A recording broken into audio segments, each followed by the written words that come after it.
Okay, so this is an hour and 12 minutes into the time have been gone from the house. Um, there are running the equipment that puts in the gas. It's very loud. I'd say from the proximity of it to the recorder that's taped to the back door, which is right next to the water heater, that they're continuing to use the water heater in some way, shape, or form. I'm not a scientist. I don't know how they're doing this. I have no idea. But I got clued into that from listening to these all the time. Them running hot water, igniting it while there's no one home. And yeah, I mean, it started to make sense. It's a cylinder that you could put gas in, I guess. I'm sure somebody way smarter than me can figure that out. And someone way smarter than the people actually doing this is who figured this out. I don't give them that much credit. But on this, you hear the really loudness of it, and then you hear it shut off, but you hear the tape again being messed with on the recorder. And then I'm just going to let it go a little bit from there, stop it when there's enough time. We'll see what other, I don't know exactly what's after that for the next couple minutes or so. And then I just want to make another note is that big staticky sound that you hear, that's an audio jammer. And I realized that they were using those when was using these, and you can actually clearly hear them on certain settings, and it makes a way different sound. But that's what they're using, and they're hoping that it's drowning it out. They're hoping that that's drowning it out. So here we go.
Sound like a warning honk. You hear those a lot. Drug dealers do use that.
Remember, the water heater was unplugged when I left.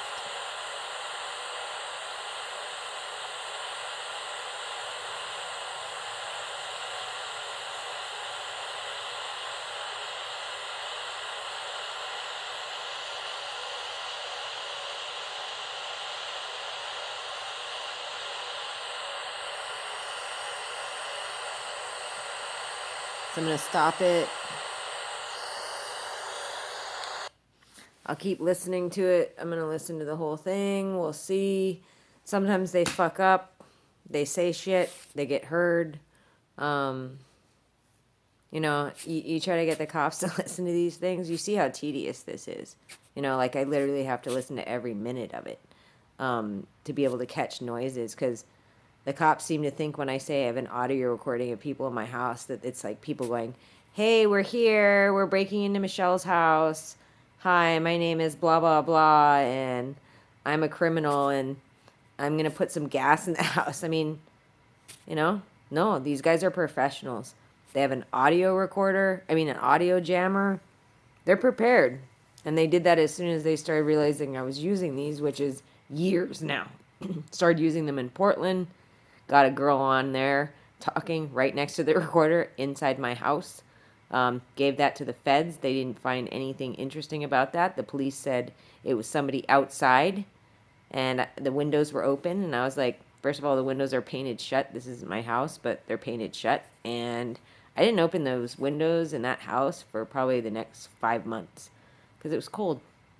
So, yeah, it was, and just from the proximity of the recording, you could hear that the person is right next to the recorder.